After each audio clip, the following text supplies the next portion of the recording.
गांव की बहू। क्या सावित्री, मैंने सुना है कि मालती की बहू ने अपने सास ससुर को घर से निकाल दिया है। अब क्या कहूँ, आजकल की बहुओं का कोई भरोसा नहीं है, कब क्या कर दे। मालती की बहू को देखकर कौन कह सकता था कि वो ऐसी निकलेगी। तू सही कहती है, आजकल की बहुओं को देख मुझे तो बड़ा डर लगता है। कहीं मेरी बहू भी ऐसी निकल गई तो। नहीं नहीं, मैं तो गांव की सीधी सादी लड़की से अपने बेटे की शादी करवाऊंगी। इस तरह एक दिन गायत्री अपने बेटे की शादी गांव में रहने वाली मीना नाम की लड़की से करवा देती है।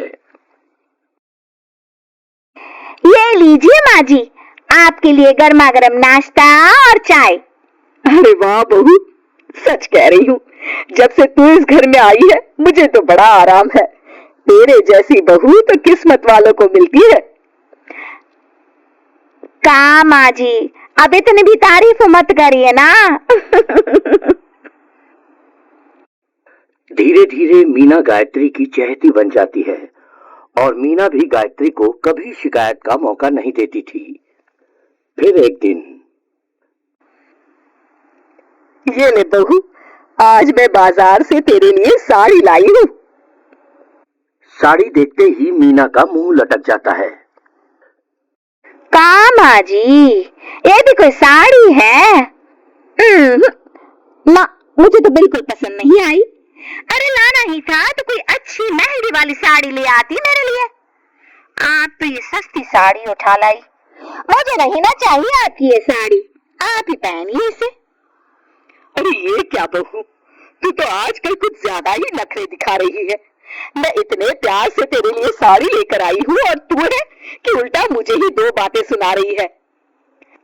अरे माँ जी, आप अपने लिए तो बड़ी डिजाइनदार और महंगी महंगी साड़ियाँ खरीदती हैं और मेरे लिए ये सस्ती साड़ी ले आई।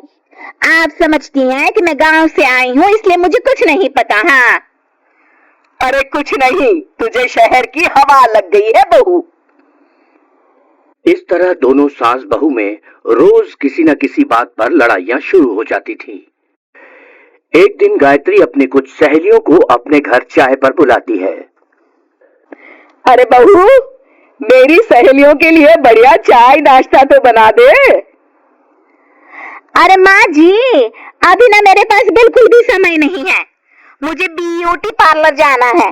चाय नाश्ता आप ही बना लीजिए। हाँ, तू कब से ब्यूटी पार्लर जाने लगी है?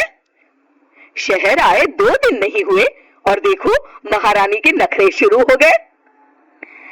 बस भी करिए माँ जी, आपसे बहस करने के लिए मेरे पास ना बिल्कुल टाइम नहीं है। आपका क्या है, आप समझती हैं कि मैं गांव से आई हूँ तो मुझे कुछ नहीं आता और आप जो रोज रोज मुझसे मेहमान नवाजी करवाती रहती हैं नौकरानी की तरह। मीना के कमरे में जाते ही, अरे ये क्या गायत्री, तू तो अपनी बहू की बड़ी तारीफ कर रही थी, लेकिन ये तो तुझे कुछ समझती ही नहीं।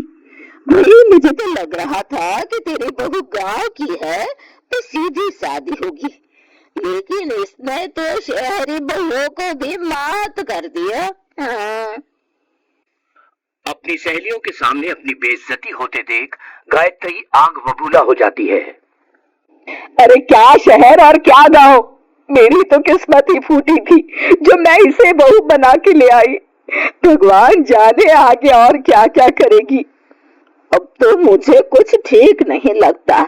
तू जरा संभल के रहना, कहीं मालती की तरह तेरा भी हाल बेहाल ना हो जाए। अच्छा, अब हम चलते हैं। अपनी सहेली की बातें सुनकर गायत्री थोड़ी घबरा जाती है।